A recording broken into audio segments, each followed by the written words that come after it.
Pembinaan Opini Publik bersama saya Ahmad Juanda mengabarkan dari SMKN 9 Garut. Dan inilah kabar selengkapnya. Hai, selamat datang di SMK Negeri 9 Garut. SMK 9 Garut. Bisa, kudu bisa, pasti bisa. SMKN 9 Garut yang beralamatkan di Jalan Raya Bayongbong, Desa Panembong, Kecamatan Bayongbong, Kabupaten Garut, Jawa Barat. Suasana tertib, bersih, dan penuh semangat langsung terasa. Halaman depan yang luas, rindang, dan tertata rapi menyambut setiap langkah dengan nuansa yang menenangkan. Pepohonan hijau dan taman yang terawat menjadi simbol lingkungan belajar yang sehat dan penuh kedisiplinan. Gedung-gedung kelas berdiri kokoh di sisi kanan dan kiri halaman, menampakkan wajah sekolah yang modern dan rapi. Para siswa tampak beraktivitas dengan penuh antusias, mengikuti pembelajaran di kelas maupun praktik di berbagai jurusan keahlian. Di area laboratorium komputer, para siswa mempelajari teknologi informasi, desain grafis, dan multimedia. Sementara di laboratorium praktik kejuruan mesin, terdengar suara alat dan mesin yang digunakan siswa untuk berlatih keterampilan teknik. Tak kalah menarik, laboratorium video visual menjadi tempat kreativitas berkembang, di mana siswa membuat karya film pendek dan konten digital. Selain itu, terdapat juga laboratorium teknik kendaraan ringan TKR dan laboratorium teknik listrik, tempat para siswa belajar langsung tentang otomotif dan sistem kelistrikan modern. Semua fasilitas ini menunjukkan komitmen SMKN 9 Garut dalam mencetak generasi muda yang siap menghadapi dunia industri. Tak jauh dari gedung praktek, tampak lapangan sekolah yang ramai dengan kegiatan olahraga. Para siswa dengan semangat tinggi berlari, bermain bola, dan berolahraga bersama di bawah sinar matahari pagi. Suasana ceria dan penuh energi itu memperlihatkan keseimbangan antara kegiatan akademik, praktik, dan jasmani di lingkungan sekolah. Di sisi lain, perpustakaan sekolah menjadi tempat yang tenang dan nyaman. Rak-rak buku tertata rapi berisi berbagai literatur ilmu pengetahuan dan kejuruan. Di ruangan ini, siswa dapat membaca, berdiskusi, dan memperdalam wawasan mereka. Tepat di dekat ruang utama, tampak deretan piala dan trofi prestasi berkilau di dalam lemari kaca, bukti nyata keberhasilan siswa dan guru SMKN 9 Garut dalam meraih berbagai penghargaan akademik maupun non-akademik di tingkat daerah dan nasional. Suasana religius pun tak kalah kuat. Di masjid sekolah, para siswa tengah berlatih hadroh, menabuh rebana sambil melantunkan syalawat dengan penuh kehusyukan. Lantunan tersebut menambah kedamaian dan memperkuat karakter spiritual di lingkungan sekolah. Menariknya, SMKN 9 Garut juga menjadi penerima program makan bergizi gratis dari pemerintah yang digagas oleh Presiden Republik Indonesia, Haji Prabowo Subianto. Program ini mendukung kesehatan dan konsentrasi belajar siswa agar tetap semangat dalam menuntut ilmu. Dengan fasilitas lengkap, guru profesional, dan semangat inovatif, SMKN 9 Garut terus berkomitmen mencetak lulusan yang cerdas, terampil, disiplin, dan berakhlak mulia. Sekolah ini bukan hanya tempat menimba ilmu, tetapi juga wadah pembentukan karakter dan masa depan generasi muda Garut yang unggul dan berprestasi. Saat ini kami sedang berada di SMK Negeri 9 Garut. Alhamdulillah di sini sudah hadir Bapak Firman Sulaiman MPD ya. Mohon Pak. Sebagai Wakasek Humas. Ini Pak, ada beberapa pertanyaan yang ingin saya tanyakan terkait sekolah ini. Yang pertama terkait penerimaan siswa baru. Berapa jumlah murid yang mendaftar dan berapa yang diterima? Kemudian sistemnya itu menggunakan online atau offline, Pak? Oke, terima kasih Pak. Bismillahirrahmanirrahim. Assalamualaikum warahmatullahi wabarakatuh. Waalaikumsalam.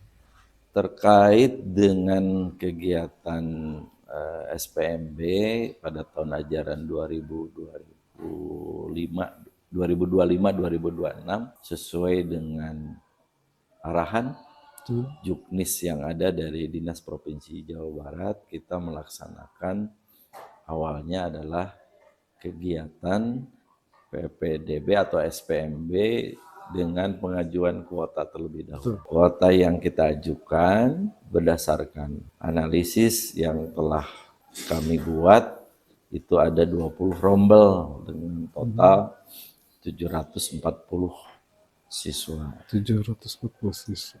Namun sejalan dengan perjalanan waktu ketika berproses SPMB, ada instruksi dari Bapak Gubernur kita terkait dengan anak yang putus sekolah, PAPS. Maka kita nambah sekitar 96 murid. Siapa mereka? Mereka adalah masyarakat yang keinginan untuk bersekolah tetapi kondisinya tidak memungkinkan, artinya ada keterbatasan dari sisi pembiayaan. Maka banyaknya yang masyarakat tidak mampu dan kita mengakomodir lingkungan daerah sekitar. Adapun untuk proses PPDB, kita sudah beberapa kali kegiatan SPMB atau PPDB itu menggunakan aplikasi yang dibuat oleh pemerintah Provinsi Jawa Barat. Jadi artinya tidak offline, tapi secara online. Jadi itu kira-kira untuk proses SPMB. Dan alhamdulillah keterserapan dari lingkungan sekitar, terutama masyarakat yang kurang mampu, itu benar-benar bisa terwujud. Walaupun kita ada beberapa penambahan jumlah siswa, tetapi itu bisa diantisipasi dengan arahan-arahan yang telah diberikan oleh pimpinan dari Ibu Kepala Sekolah, terus dari KCD dan Dinas Provinsi Jawa Barat. Seperti itu. Itu berapa rombal Pak di sini? 20. 20 per rombalnya? Ada yang maksimal kita di 44 maksimal. 44 maksimal. Itu disesuaikan dengan analisis kebutuhan. Analisis yang kita buat berdasarkan kemampuan dalam memberikan layanan proses pembelajaran. SMK berbeda lah dengan SMA. Betul. SMK kita lihat juga dari sisi bukan hanya kekurangan bangku. Kalau kekurangan bangku iya kurang tapi bisa diantisipasi. Kita juga lihat dari hal-hal yang lain. Pertama adalah ketersediaan alat dan bahan praktek. Terus ketersediaan juga dari sumber daya manusianya, gurunya. Kebetulan guru produktif itu, guru kejuruan sulit. Iya, betul. Nah itu. MBG apa sudah masuk ke sini? Alhamdulillah MBG sudah 10 hari. 10 hari. Ya, ke belakang gitu ya. Kalau untuk menunya sudah memenuhi 4 sehat 5 sempurna? Menunya sudah memenuhi, tidak ada kendala karena kita nerima dan kita selalu cek ya. Karena ada PIC yang di sekolah. Tugas PIC itu adalah mendistribusikan ke murid-murid kita yang tersebar di beberapa kelas. Jadi pendistribusian. Kalau SMK kan biasanya suka ada yang praktek gitu ya, kerja praktek di luaran gitu. Ada, Pak.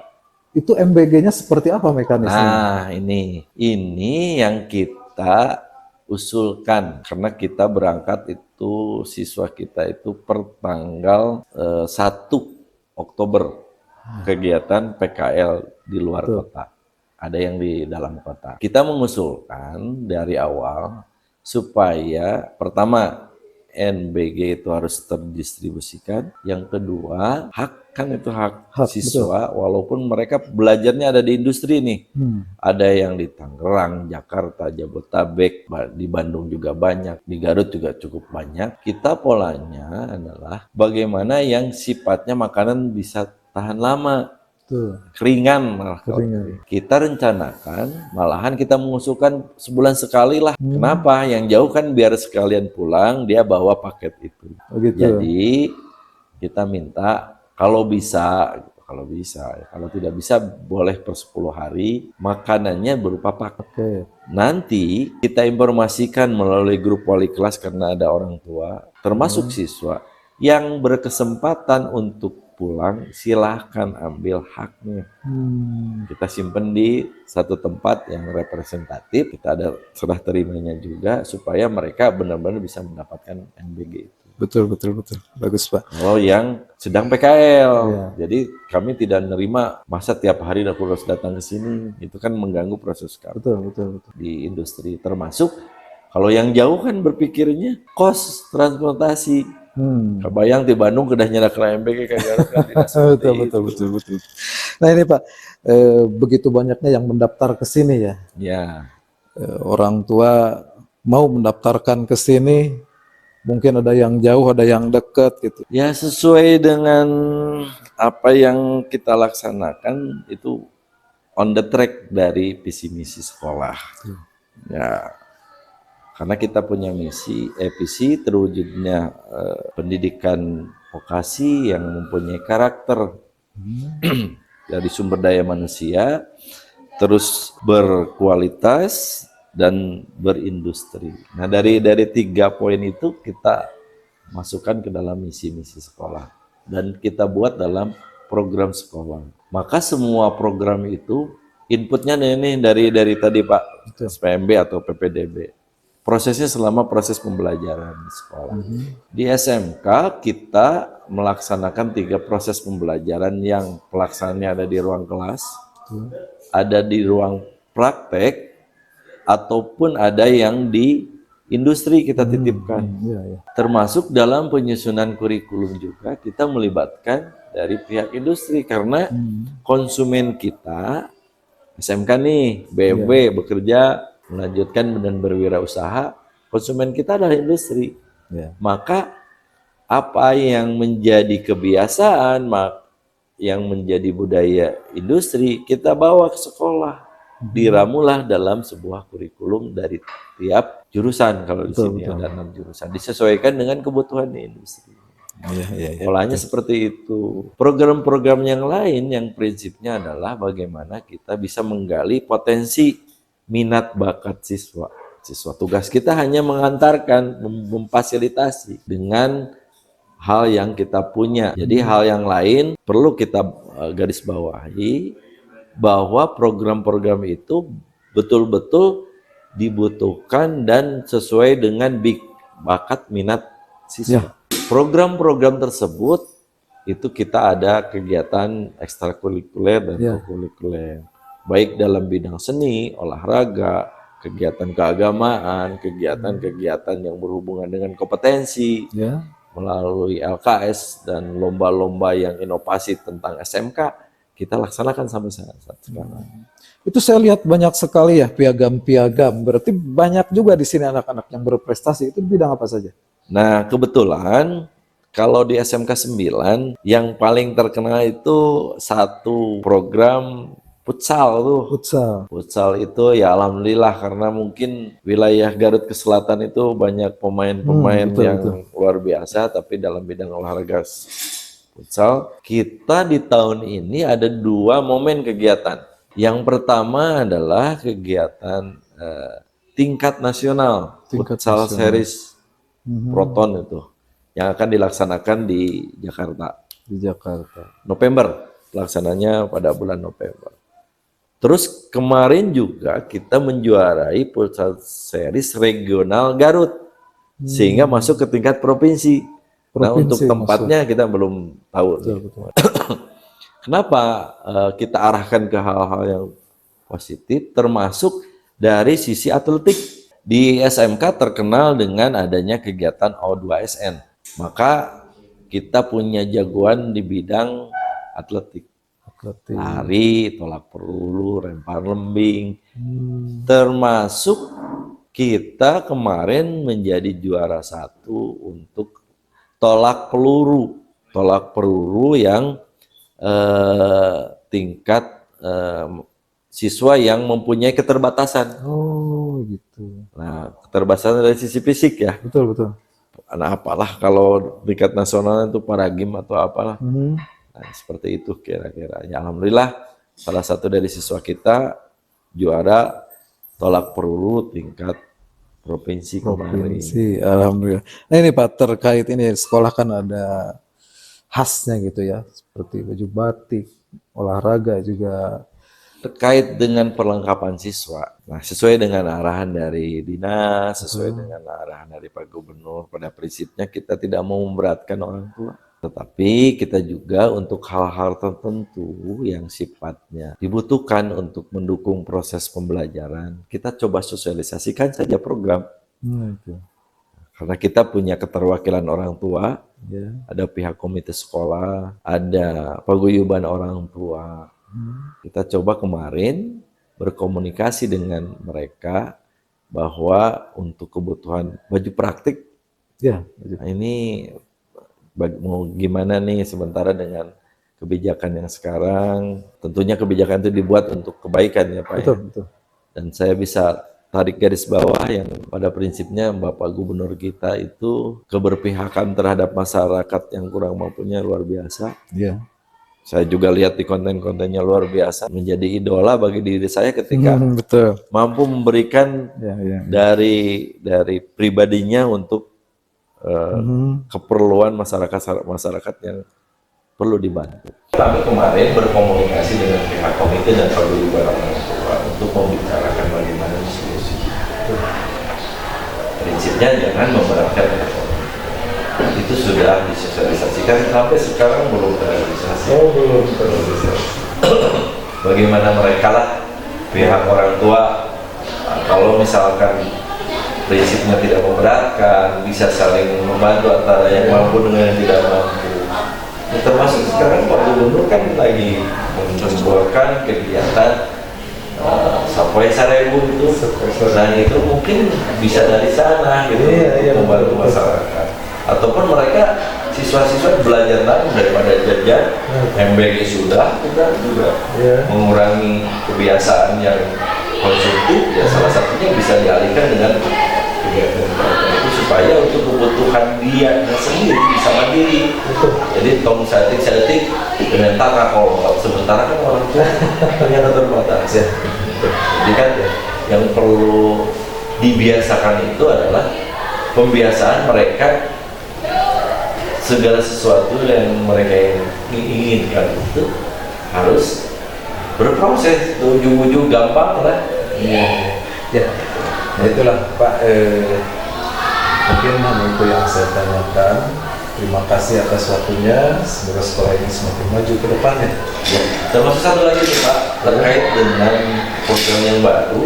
Nah, ini ada beberapa hal yang perlu kita garis bawahi. Kemarin juga kita di rapat sosialisasi program, karena sekolah ini punya visi misi melalui program-programnya. Tetapi kalau hanya pihak sekolah tanpa disambut oleh orang tua tidak tahu, itu bagaikan kita bertepuk sebelah. Sementara kewajiban pendidikan itu harus ada peran serta atau kolaborasi antara sekolah dengan orang tua. Kemarin kita sosialisasikan tentang program-program unggulan pembiasaan. Ya. Yang salah satunya adalah 7 kebiasaan anak Indonesia hebat, dan program kegiatan Pancawalya melalui program-program yang luar biasa, yang pada prinsipnya itu untuk mendidik karakter. Karena industri ini, konsumen kita membutuhkan adalah manusia yang mempunyai karakter baik. Kompetensi itu belakangan biasanya, gampang mereka. Kemarin sudah kita laksanakan. Kemarin ada sampai 1.000. Kontennya hari Senin tuh sampai 1.000. Semua warga sekolah, guru TU termasuk siswa, untuk guru TU dikelola oleh bendahara. Untuk siswa dilakukan per kelas dengan bimbingan dari wali kelasnya. Jadi keperluannya untuk apa? Untuk mereka yang tidak punya ongkos kalau siswa, untuk mereka yang sekiranya ada kebutuhan baju, sepatu, ada yang sakit, ada yang orang tuanya meninggal atau yang berhubungan dengan sosial, maka salah satu bentuk kepeduliannya dari situ. Jadi itu tercatat dan dilaporkan ke wali kelas, dengan wali kelas, sehingga nanti akan berdampak terhadap kemandirian siswa itu sendiri. Itu tujuannya. Karena besok juga berhubungan dengan MBG, gizi gratis. Hari Kamis itu keterkaitan dengan program apa lagi saya nih? Kamis itu berhubungan dengan ekologi sekolah. Hari Jumatnya berhubungan dengan program prestasi sekolah. komplit ya. Komplit. Iya, iya. Ya. Proses pembiasaan ini, Ya, pembiasaan itu betul, dilakukan secara terus. Itu mungkin Ya, mungkin cuman itu aja yang saya tanyakan ya Pak. Terima kasih atas waktunya. Demikian wawancara kami dari SMK Negeri 9 Garut. Hai, selamat datang di SMK Negeri 9 Garut. Dengan sekolah di sini, kalian bisa pilih beberapa jurusan: Di sini ada jurusan juga elektronika industri, desain komunikasi visual, teknik jaringan komputer, teknik kendaraan ringan, TPIB, dan listrik. Bye.